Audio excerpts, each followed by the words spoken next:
shadow work and healing the collective unconscious. The topic today, I'm doing something very new right here on YouTube. We are streaming live and I have a Zoom link available right here in the description. Please join me. I have the computer set up right here.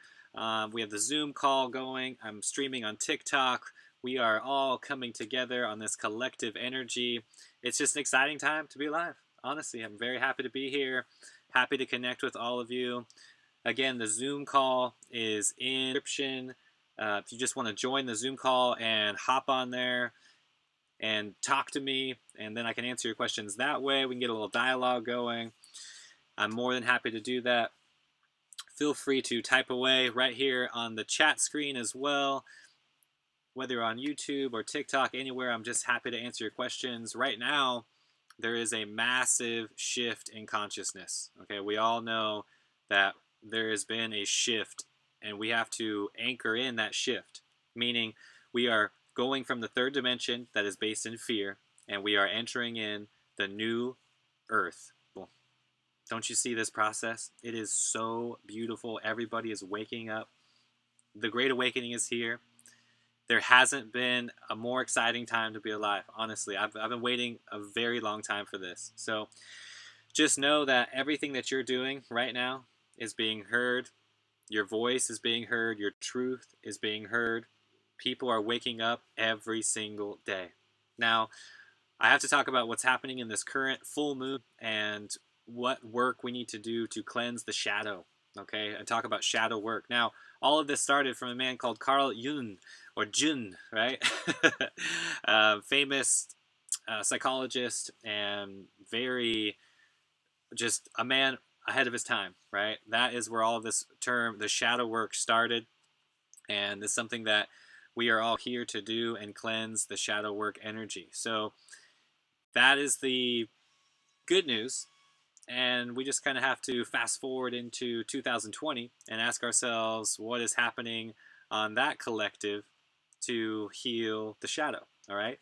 Now, every certain person has a shadow, and therefore we have to do the shadow work. There is, that's individual level, and then we have to cleanse and heal on the collective level, the general consciousness of the planet, okay? Now, this is where it gets interesting because we are all awakening on our own individual level, and then before you know it, it hits critical mass. And this could happen on both ways. Critical mass on the oppression side, where people are just simply tired of the current norms and they are wanting to create change. And there is the oppression on the other side, where people are waking up and then the cup overflows and then everybody gets a little taste of it and we all move into the Great Awakening. And it's beautiful. That's what we're seeing right now. There is no tolerance for the fear and the violence and the racism and the negativity. Now, at the same time, you have to know there is so much more happening beneath the scenes than what, this is not what's going on the news. There is so much more to this, all right? And that's what we're going to dive into right now. I want to take the time to just acknowledge everybody in the chat. Thank you for being here. If you want to go ahead and jump on the Zoom call, I'm here. It's just me right now. I got a couple people in the waiting room. And I just want you guys to come on in and feel free to ask me questions right here. Know that you are going to be on YouTube, so if you're a little shy, I totally get it, and that's why you can just stay in the chat room. I just wanted to open this up for a few people, and I'm more than happy to be here with you. So there's a lot happening on this collective level, and if you feel comfortable, being here with me to ask questions, please don't hesitate. If not, again, it's all good. Just type away in the chat. I just know there's a lot of confusion going on right now. Getting a lot of questions about shadow work and just the general consensus on healing. So that's why I'm doing what I'm doing. And I'm just happy to be here again. I want each and every one of you to know that you are not alone in this process. I know you might feel alone and you might think that there's a lot of change happening. And I can just assure you that there is so much more going on than just what you think is going on. So don't feel alone in that. Just know that we are all in this work together. You have to do the individual work on your own inner work, and then we are all going to heal the collective energy. Okay? So it's a very beautiful process, and it's just amazing to be alive to witness it. I honestly haven't seen so many people be in this process than ever before. So if you know anybody who's experiencing, racism or oppression on any level, they're, feeling it the most right now, right? And we all have different capacities, shall I say, of what we can tolerate. Now, my analogy with all of that is the cup. Right here at the Infinite Cup, it's just the beautiful analogy, right? We all have a human form. That is our cup. Now, we have certain things that are going to expand our cup and our consciousness, and there's certain things that are going to limit that. So that cup will break, and then we have to mend the pieces together, And these techniques that I talk about right here on the channel are meant to expand your cup and create that infinite cup, right? That indestructible, immortal self, that soul vibration is within you. It's real. It's very real. And whether you understand it or not, it doesn't matter because it's within you. So that's why I'm, confident and positive all the time, honestly, because I've experienced that, I've experienced the soul, that's what I would call meditation. You can do this consciously. And when you do it, if it's amazing, and you bring it into a practice every day and you anchor in the changes that need to be made, and there you go. Let go, surrender, and repeat. That's how we do it. There's really no other way to think about this. You don't really need to complicate it. All you have to do is take off, bite off as much as you can chew, and your cup won't break, and you don't have to pick up the pieces, and you can just keep expanding and expanding and expanding. We are here to do.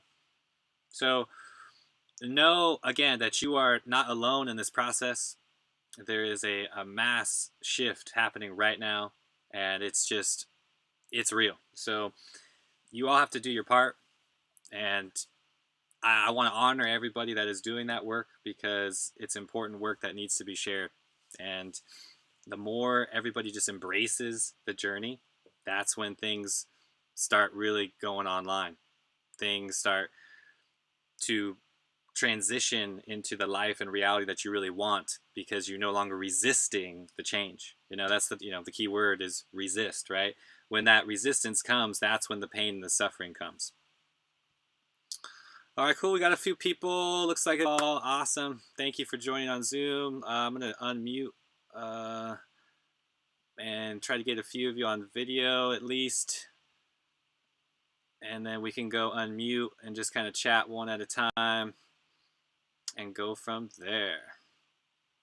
So hi, Tara. Looks for Galaxy. Hello, hello, blessings. I don't know if you can hear me properly. Thumbs up. Perfect. Can you hear me? Awesome. Great. I'm going to turn, let's see. Trevor, your mic is on. Can you hear me, brother? All right. Oh, perfect. Welcome. I can hear you too. We're good. Blessings. And let me just do one quick thing here. I'm going to take these off, actually, and just pick it up from the mic and do it that way. So yeah, Trevor, please feel free. Go ahead. What did you have to say? Maybe say that I've never been on a call with you guys, but I started watching the Infinite Cup about a week or two or three, maybe four, and here and there, maybe 3-4 times a week, I reference it, and I think today is almost like the meta simulator is kind of fractaling in on itself, and we're having to step into integrity more, and we're kind of moving in a just faster and faster every day, and it's really intense, but it's really beautiful too. it's been referred to as the quickening. Great word. I love that. I hope that was appropriate. I had no idea what to say. No, keep going, man. You're spot on. Yeah, that's what this is all about. I'm just really good at reading energy, and the collective energy is just that. There is a quickening happening, and it is real, and it's something that we all are experiencing. And like I said, the more we can promote it and get it out there, and cleanse and heal, the more we can all move forward instead of get out of this repeating history and these cycles that are just really deep and prolonging the awakening itself.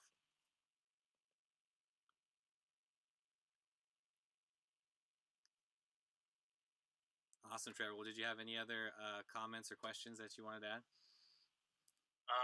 Lead the way. Lead the way. Awesome. That's what I'm here to do, man. Well, thank you for joining it. Feel free to stay. I'm just going to mute your microphone. Feel free to stay in the call. We can go back and forth. Too much on the fruits, too much on the expensive stuff. Yep. So yeah. Yep. Now I'm trying to include that more in. The reason I'm doing this is not only for the environmental purposes it has, but also for the spiritual purposes. So yes. I guess my question really is like, I've been like having this, like I had like a lot of self-realization when this quarantine started. Yes. Like there's just it's whatever floats your boat. So if that brings you ultimate happiness and peace in the practice, then you have to go for it. Now, I'm not the guy that's going to say that this one way is the only way to do it. I think, like you mentioned with Jainism, and there's also, gosh, I can think of hundreds, of philosophies and religions that kind of say the same thing. We're all one. Where there's a loving dimension there, and we all have to access it. And that's what I call meditation. And if someone wants to do a walking meditation versus a sit-down meditation or anything like that, I'm all for it. So it's just really about how you get there, and then making that your daily practice, so you can hold consciousness and bring it out through the rest of your day. And spread that light to your family members and friends and everybody. Especially on social digital world we live in, it's about just really owning it and being authentic to that. I had to like contain myself because like I'm very excited. It's like also because of my ADHD, so I tend to have a habit of like, yeah. But like what you just said really resonated with me. I also had like these two questions I had. So I comment.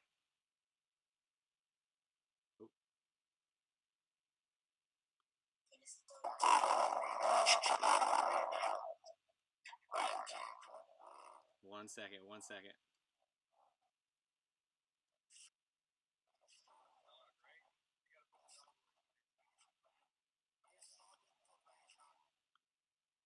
One second, sorry, I had people on the microphone. 1 second, sorry. All right, are you there? Are you back? Yeah, I'm back. Okay, cool. Just sounded like demonic voices. No. There's just a lot of microphones on at the same time.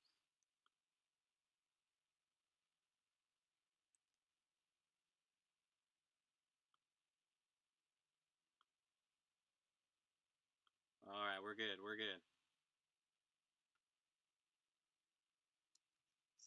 when my mother had her mother, she started having this. So yeah, what you mentioned before, conditioned brainwashing. Yes. So do it. The way I view this is basically just as you explained. The people that are on the top. I'm not talking just about corporates. People that are way on the top. They're like farmers. Yes. Yes. Because they know what they need to put in the foods. Yep. They need a label. Yep. And they need to say and everything else. Brainwashing and all of that. So yeah, shout out to Earthling Ed. He's also an inspiration. Yep. Yep. Doing great things. Regarding that, what happened? So.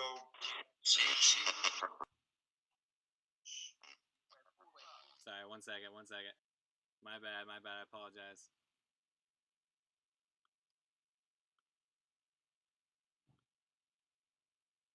Okay.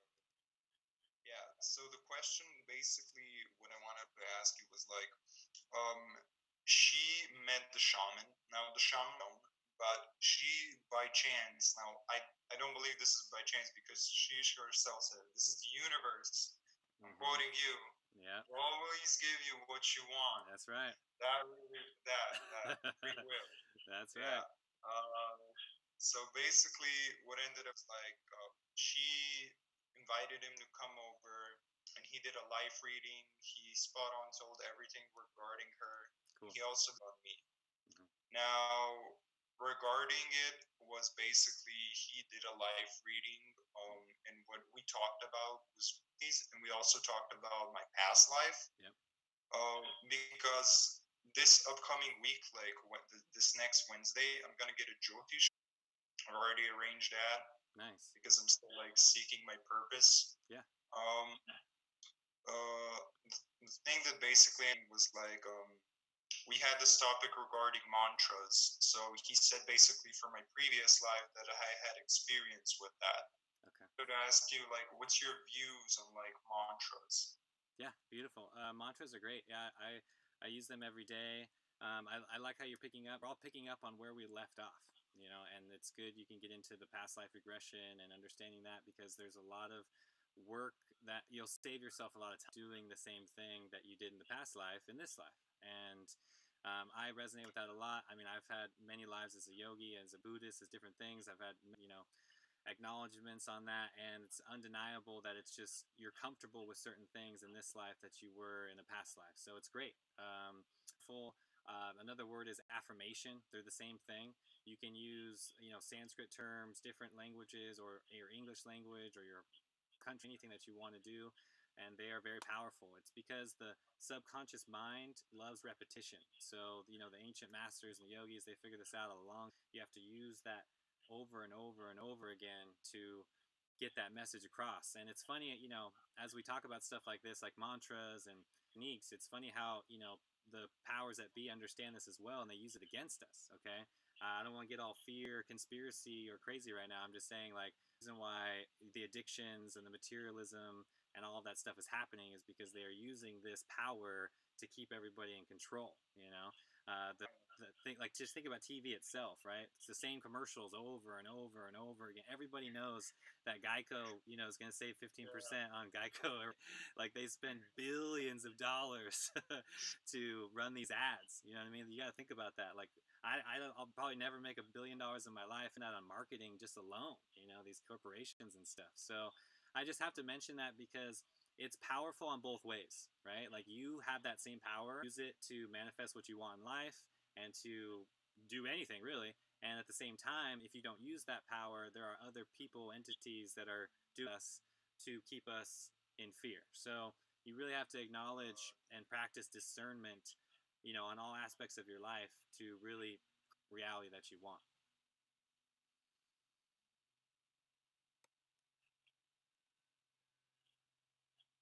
Awesome. Awesome questions, brother. Great questions. Do you have anything else that you wanted to say? Oh yeah, just this. I posted it on like that frequency. Basically, I started including green tea, but the reason I started including it was because of my low blood pressure. Now, the question was because I have past experiences with caffeine. I used to be a caffeine addict, like way into coffee, like way too much, like, and it's all really advertised. Yes. So my question is, does like the caffeine in like the green tea? Because I'm using gunpowder strong, but I use it because it's like blood pressure. Does that hinder your spiritual growth? Knowing I use it as Oh yeah, good question. No, I mean, caffeine has its place. It's really just a level of life, meaning, you know, people like certain energy, and it's just all about getting what you want. So if you need the caffeine, it's understandable. It's just about what form you're getting it in. Coffee is very acidic. Green tea can be on the alkaline side. So just think about using and things like that just to make it a little more healthy, you know. It's not bad per se altogether. I mean, I avoid stimulants altogether and caffeine. I mean, I'll have some cacao or dark chocolate or something like that. And it's basically, the point I'm getting is it's better to have it once in a while than an everyday thing. That's all I'm saying. So nice to enjoy and to get the, spiritual benefits, and to have it in like a ritual and to do that process. It's beautiful. That's one thing. And then the other thing is every day, right when you wake up in the morning and you're addicted and you can't live without it. You know what I mean? You see the difference there? Yeah, I know what I mean. Yeah. I had that from experience because it's Yeah. it stimulates the dopamine and serotonin receptors. Yes. And yeah, how it is, especially like with caffeine and how it like binds with the adenosine receptors. Yeah. So you're not really awake. Your brain is just convinced. Yeah, exactly. That's the biggest joke. That's the biggest joke. It is. And then, yeah. So yeah. But I think that's all today. If you're ever going to be hosting these, I'd love to join back in. Very thankful you actually hosted this. Yeah, awesome. Thank you. Yeah, I just Thank you very much. getting stuff worked out. I've been wanting to do this for a while. I'm doing all of this, and yeah, thank you for being here. Definitely going to do it more often and get used to this being like a regular thing about it. Thank you. Awesome. Peace and love to you. Awesome, brother. Yeah, much love. Thank you again. I'll just mute your microphone. Feel free to hang out in the like. Awesome. Great questions. This has been awesome seeing with all of you, and I'm happy all the things worked out. We have let's see, 2 more people in the Zoom call, and just keep it going. Hey, man. Keep it going. Hey, Graham. Is that Graham? That's me. I ran into a wall last night. I'm all messed. So funny. I've been meditating a bunch lately. Good. And it's funny. It's I feel like I'm in this exploratory phase. Yeah. Where I'm just trying to figure out what works for me, but then also like watching YouTube videos and seeing what people prescribe, like what are the best ways to and I get like really into it. Like where are my eyes? Where's my gaze when my eyes are closed? Having soft eyes, like having them just lightly open, and then having my attention in in my pineal gland, and just like where can I put my attention? And then focusing on the prana going present stuff. Yeah. But I feel like I'm exploring too much. Yeah. I feel like I'm and sometimes like I've had some experiences where it's just like, oh, it's so cool. I'm in this like bubble and just pushes away. Oh yeah. It's beautiful. And it's beautiful. That's happened twice in my life, and I want that back again, but I don't know how to get it again. I don't know. I guess I just wanted to hear what your thoughts were on that, because I overthink, and you're doing all the right things. This is great. It's so happy to have your excitement with this, because this is reminding me of where I was at. It's what I call the seeker phase.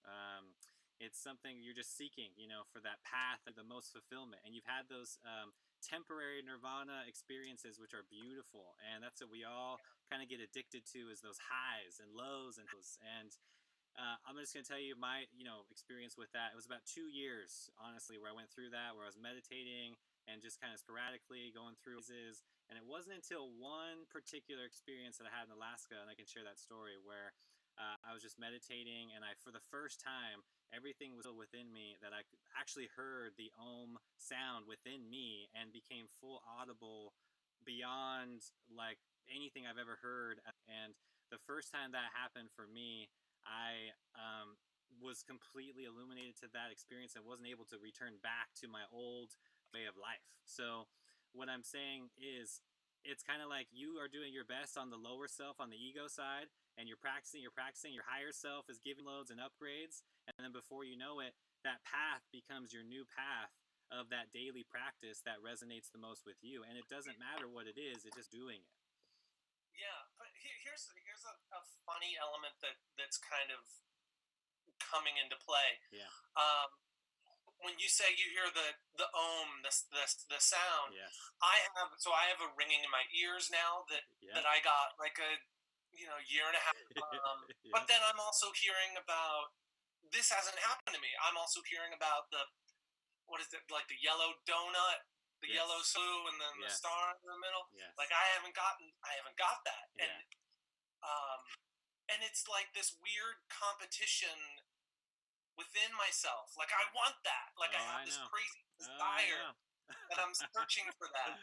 Or also like I've had ayahuasca where it's like I felt like I've met God, and it's like I want to get there. I want to get back there. The ayahuasca. Yes. I don't know. It's like, I guess the question is, how do I take that pressure off? Because I know that it's not doing me good to like be wanting so hard. Got it. This is good. This is deeper than what I thought. Okay. So you've already experienced it. You know what it is. The question is how to do it naturally in a way. And the simple answer is you have to figure, okay?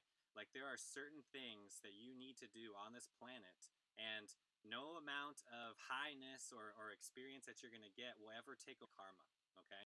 And every time I've visited those places that you're talking about, I got a very specific message of what I need to do on planet Earth. I was the exact same boat as you. This is bringing up a lot of past stuff for me. And I was so excited and everything. And basically I was going out and up when really I started doing the opposite, and I started going within and engaging more in my human life here on Earth. And the meaning is we've already had that enlightenment experience. You've already known how to do it. Now that you have to do is use your physical body for the lifetime that you're here to do that work. And that's even more important than the nirvana enlightenment kind of feeling. Does that make sense? Yeah. So so just let me share you real quick. For me, it was me. For it started, I just turned 32 years old. My son just turned 1 year old. What your experience happened when I was like 21, and I got a very specific download that I need to be a dad and that I need to have kids based off what is going on with my ancestor stuff. And I can just tell you that, fulfilling that now and having a child, oh my gosh, like those dots and puzzle pieces are all coming together in a way that I would have never thought is possible. Comparing that to, ayahuasca or anything else is like, it doesn't even come close, because you're in line with that karma, that debt, that dharma that you're supposed to do in this life is so much more fulfilling than any experience, quote unquote, experience that I've ever had. Does that make sense? It does. I'm 44. Yeah. And my wife and I were trying to have a kid. Awesome. Congratulations. And I'm excited about it, and I'm like, oh, I'm going to be the best dad ever. But I'm also, it's like, how can I put it? The work that we're doing right here on the physical is that karma. You have to relinquish it. You have to burn those seeds. And the only way to do it is in human form. There are billions of souls, entities that wish they had a human body to do the work. You have to have a human body to do this work that we're talking about. There's no other way to do it. And you and your soul contract are here to do that. And anything outside of that, you're going to start feeling it more and more. You're going to start feeling those things that are keeping you from it more and more. And that's where the eagerness comes from, you see? It's like, oh, there's something I know I have to do. I just have to do it. And then as soon as you do it, balance comes back, peace, all that stuff comes back. It's like this eagerness to fulfill this desire. And if you don't do it now, it's just going to come up again in the next life. So when you say do it, what, like I'm hearing a lot about, I read Autobiography of Yogi. Yeah. And he talks about Kriya Yoga a ton. Yes. But I don't know anything about it. I started looking into it's an offshoot of Paramahansa Yogananda's Self-Realization Fellowship, maybe. Yeah, but it was somebody else. It's another one. It escapes me. Okay. Ananda. Oh, Ananda. Yeah, that's where my teacher is from. Ananda. Yeah. explored that, and then there's a Vedanta society, Yes. and so I'm hearing about Raja Yoga, I'm hearing about Karma Yoga, I'm hearing about Kriya, I'm hearing about some other ones, and then there's the Paramahansa Yogananda, Lahirim, blah blah blah. There's that crew, and then there's the Vivekananda crew. They all have their own crews. I've been to all the temples. And then there's the Satchidananda crew, and and I just don't know what resonates with me. It's funny. It's beautiful. There's too much. Yes. There's too much to figure out what resonates with me, and I feel like the clock is ticking to figure it out. This is so beautiful. Yes, the answer is yes. There is way too much.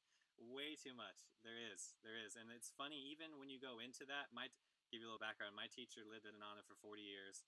That's technically, I'm a certified Raja Yoga teacher. That's where I've been to all the temples. I lived at Hare Krishna Temple in Salt Lake City. I've been to the Vivekananda Center. I've been to all of this. And what's funny is every just guru is different. Every person is different. The books they prescribe are different.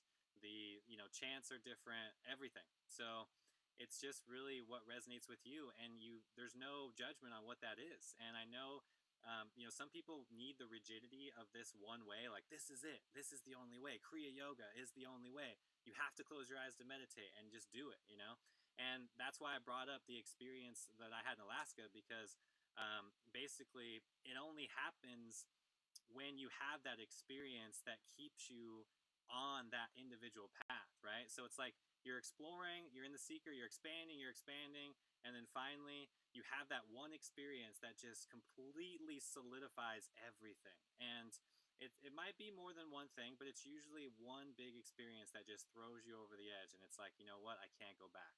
I got to stick with this Kriya Yoga meditation that I'm doing, or I got to stick with this particular chant that I did. And guess what? You'll get attached to that, and then that's not going to work anymore, and then the whole thing goes again. As you know, in Satchitananda, in the Yoga Patanjali, it just says even an attachment to God creates suffering. So it's not about the method, right? It's about the thing that you're doing when you do the method, that peace, that oneness, that expansiveness from the technique itself. Not the technique, but the actual experience. Most people get caught in the technique, and even myself, it's like I'll get super upset if I don't meditate in the morning. It's like, well, what? Why would it's like that's the whole point of meditation. You got to catch yourself. You got to have that patience. So it's important to just recognize that, and your excitement is amazing. And it's funny because, like I said, there's a lot of past stuff coming up with me, and I can just assure you that if you just keep doing what you're doing, you're going to have that bubble experience again. As long as you don't have expectations, don't get expectations on it. I'm just saying that bubble experience will happen again. And then you're going to be like, man, that's the mantra. I'm just going to keep doing it. And then there you go.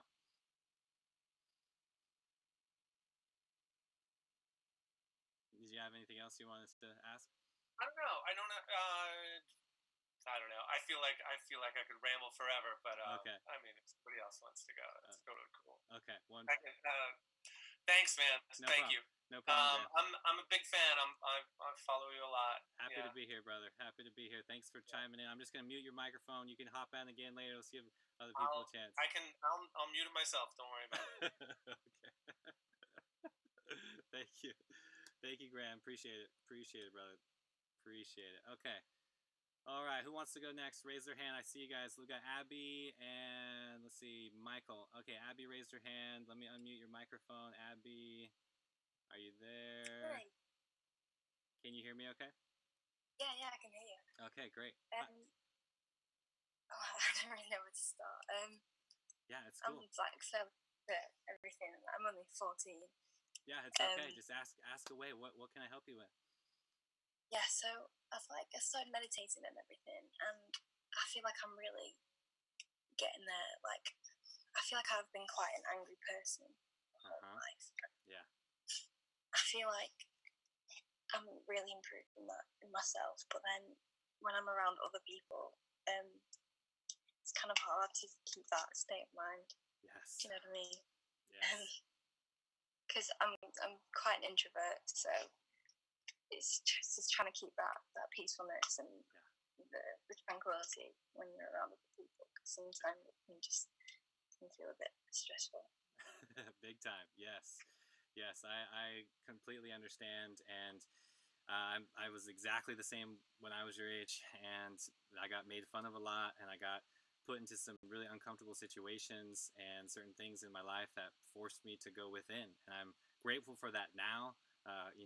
15 years later, it's just during that time, it's going to be uncomfortable, and that's why these techniques and meditation and everything is so powerful. So yes, there are a lot of people that are going to create stress and make you uncomfortable, and that is a part of life, and we have to embrace that and not have resistance to it, because the resistance is what creates that suffering in the first place. So you have to know that those people are suffering themselves, and have compassion for them, empathy.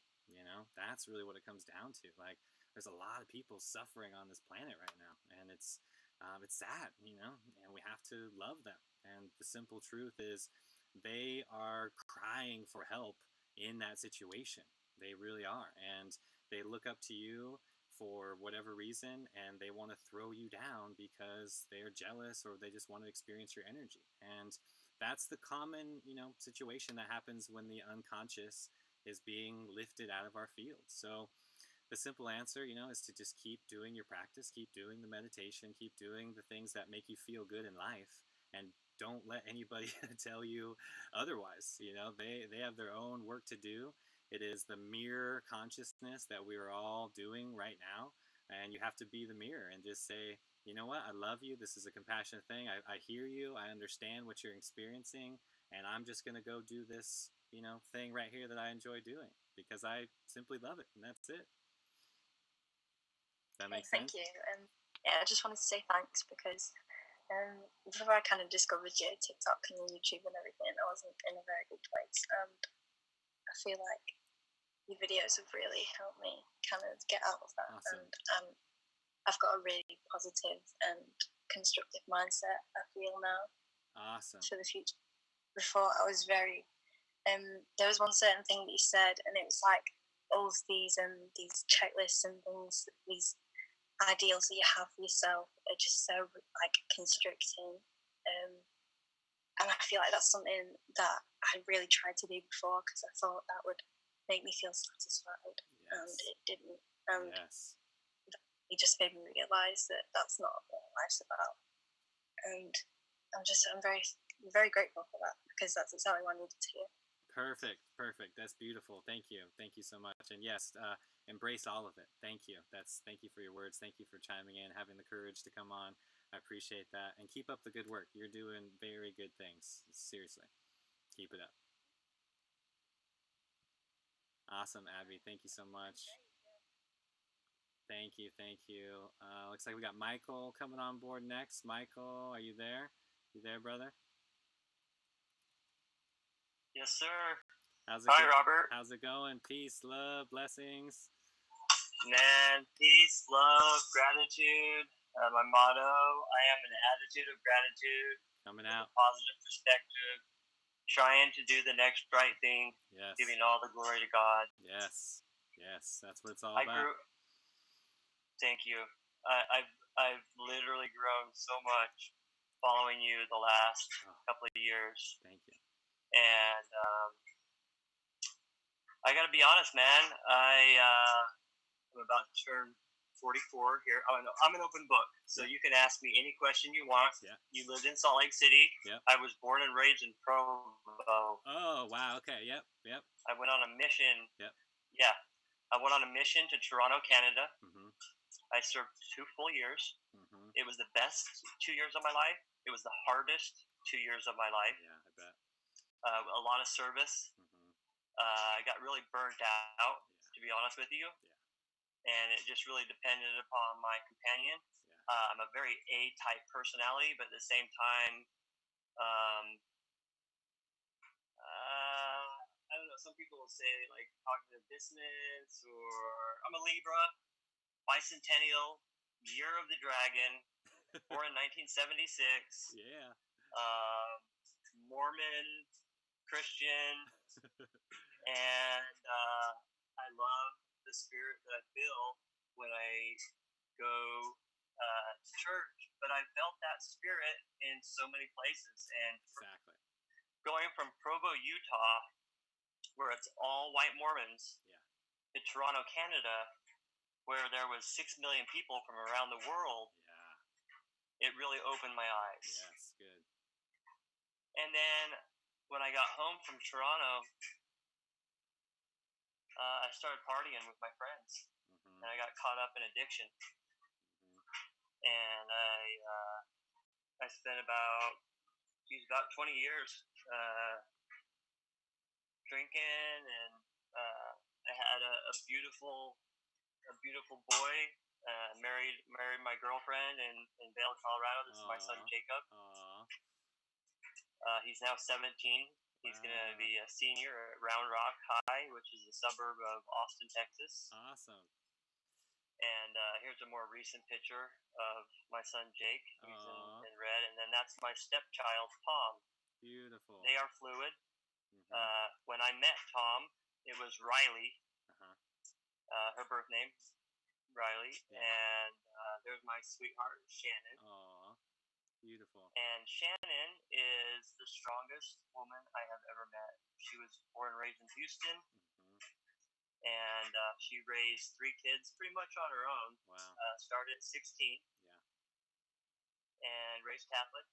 And I've never forced the Mormon Church upon her, but I have invited the missionaries over. And it took several years, but she finally met the right sister missionaries, and she decided that she wanted to get baptized as well. Cool. And Very she's good. kind of on the fence, you know. Yeah. And we do go to a non-denominational Christian church as well, called Gateway. I also like Shoreline, which is more of a modern. You know, they got the band, the big screen, Yeah. kind of a televangelist style. So this, I've got to get the book, Autobiography of a Yogi. Yes. The book that changed my life the most, of course, growing up was the Book of Mormon. Yes. But the book that changed my life the most while I was on my mission was Edgar Foley's The Power of Now. Oh, great. And even with all this knowledge and all of this wisdom, and listening to Alan Watts and Carl Jung and doing all this research, I still am not quite sure if I have opened my third eye. And so I've been following you, trying to learn how to open my third eye and to really seek the truth.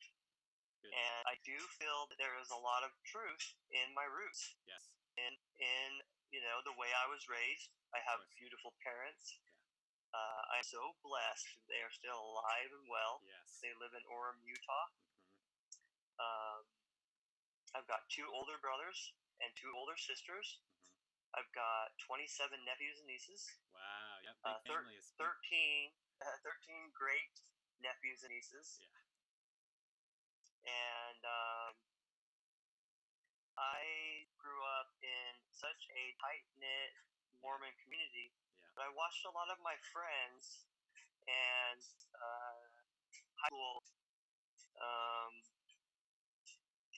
high school buddies and stuff like that get involved into addiction as well. And, you know, as Mormons do drugs, but we'd sneak into mom and dad's med cabinet and use prescription, right? You know, we could justify that. Yeah. So what happened for me when I was 16 years old, and Abby, you're right on the right track, sweetheart. Yeah. Man, 14 years old and starting to meditate, you've got a beautiful life ahead of you. Yes. And anyways, it's been a beautiful couple of days, but very emotional. As a Libra and an empath and a full-time caregiver, my wife's condition called complex regional pain syndrome, nicknamed the suicide disease. It has an 80% suicide attempt rate. So I'm a full-time caregiver, and I gave up my sales career and started doing rideshare for Lyft and Uber. There you go. And so I made really good money at the first, and then slowly that corporate greed took over, and my pay started just dropping, and then I started working for a chauffeur company. I was driving around a Tesla, Nice. and of course those owners of that company, very manipulative and A personalities as well, so we bumped heads, and I had to move on. I don't want to say anything negative about them. You had a video the other day about I don't need to forgive them, and I would love to ask you about that. Yes. Because the way that I overcome this trauma that I've gone through, I mean, I had a boss in sales that he called me a pussy and a faggot, and for 45 minutes I was crying, thought I was going to lose my job. April 1st, about 6 years ago. Right before I stopped drinking, and I wish I would have recorded the whole thing and taken it to HR, but maybe I shouldn't have done that. We're all good. We never know. Yeah. So I guess my question for you is, I just got turned on to non-pasteurized raw milk. My goal this year is to get 20 pounds of muscle. Yep. And a new set of teeth. I've got really weak bones. I grew up in a cast. I call myself the psychedelic sheep of the family. Or the black sheep of the family, whatever. Yeah. And I don't take any offense to that. Again, I'm a hypocrite because I'm racist against people that are racist. So, and I accept that. And I like it. I love everyone. Yeah, beautiful. Going to Toronto and meeting people from all over the world. Yeah. There is good and bad in all. Yes. Islam, Buddhism, and it's really difficult to try and find the truth. So what I do is I try and listen to my intuition. Bingo. I try, and I listen to a lot of Alan Watts, and he really helped me out, and Eckhart Tolle, and Dr. Joe Dispenza as well. Wilhelm breathing technique. Wim Hof, great guy. Yes, Wim Hof, thank you. Yep. I've kind of tried to do Wim Hof, but it's so difficult because I'm so out of shape and beat up because of drinking for 20 years and partying and dancing and doing, always a good person. I never lost my morals, thank goodness. But I did party my tail end off. So I've been through the ringer, but at the same time, I've been blessed whole life. Yes, you have. I've got some stories to share with you where most people would think I'm making it up. My life's kind of been like a movie. I met MCA from the Beastie Boys in San Francisco Freedom Concert in 1992. Heck yeah. And he gave my two best friends and I, we drove from Utah in a beat up car with $100 each in our backpacks. We were camping out underneath Golden Gate Bridge at Field Army RV complex, but we didn't have money to pay for the tickets to get in. So the day before the event, we decided let's go check out Golden Gate Park and see if we can figure out a way to get into this concert. And the way that we were able to justify not paying for tickets is whenever we go to a concert or a show, we make sure and look around and or at least I do. My friends were all about the party and everything, and I'll let them speak for themselves. But I was able to justify not paying for tickets to so many concerts because I would always make sure and help those people that didn't look like they were really enjoying themselves. Kind of the hype guy, I get up and be like, "Hey man, this is good, this is great. Feel music, let's dance, let's have a good time." I love fights. I learned a little bit patois in Toronto. So I speak a little Jamaican, and if I see a fight going on, man, I'm 6'5", and I'll be like, "Hey man, everything behind me, what's going on? Why y'all be fighting here?" And there's this crazy tall 6'5" white guy coming up speaking Jamaican, and it works. Yep, I bet. I would like to say that I had my teeth knocked out, but no, I'm gonna be real here, man. This is me. This is a partial that I made. Nice. Because doing rideshare, working paycheck to paycheck, taking care of my wife, and we took care of her teeth first. Yeah. My turn, but I've got some work that needs to be done. You can do it. You can do it. I can. Yep. I can. I believe it. Yep. You've given me a big, huge part of helping me realize that I can do it. Yep. I've done it myself. Yep. I know you've read my comments. You've given me lots of hearts and lots of support. Yep. Yeah. But I guess what I'd like to ask you, Robert, is there's so many mics. I play a lot of disc golf. I used to play golf with my dad. I can't afford the green fees anymore, but I like nature and I love to get out, so I play disc golf. Good. And I came up with the nickname, just call me Utah. There you go. Yep. And about 6 months after playing disc golf, there's a dozen mics there. Yeah. Some Texas gal came up to me and she said, "Oh no, I know why they call you Utah. So you can call me Utah, you can call me Paul, you can call me Mike."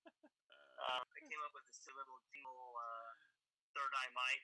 Nice. Built my seat. Nice. Because I want to go around and interview people like you. Like right. Yeah. Good. So I've got the microphone.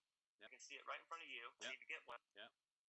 It helps. And find out how I open up my third eye. So cool. Let's start there. And go ahead. You mentioned a few things. I just want to hop real quick because the third eye thing is something that I get a lot about, and it's first thing I want to mention is it's never like it's on off. Like it's not like you just open it and it's like it's good for the rest of your life. You're just seeing colors and blah blah blah.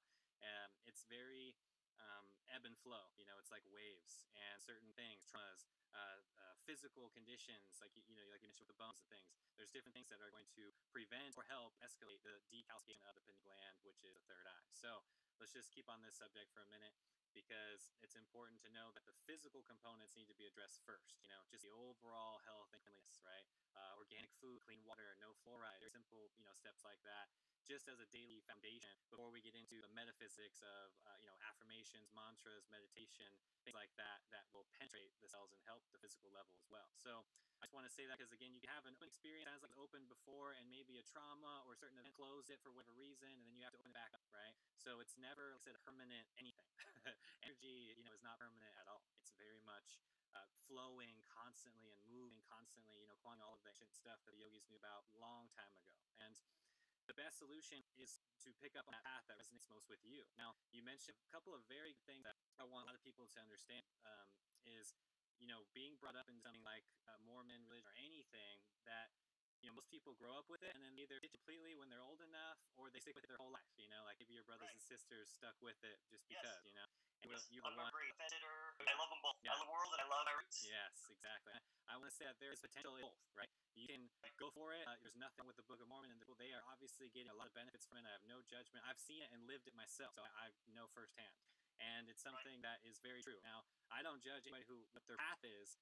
I can only attest to the experience of the feeling, right, that you get from it. Now, there's nobody that can take that away from you. If you go into the Mormon temple and the Mormon church and you just feel so close to God and very alive and awake, then go for it. That is you. And you do other things. I'm so happy that you went to Toronto because you had an experience that gave you a different option, which is beautiful. And that really was kind of needed, is for people to experience an option before they can circle back to making that choice, whether it was their roots in the beginning, like you mentioned, or something like, hey, I went to this other, unity church and we tried this meditation and it was great. And I'm just going to do that, That intuition that you're talking about is very much tied to your third eye. I want to mention that, okay?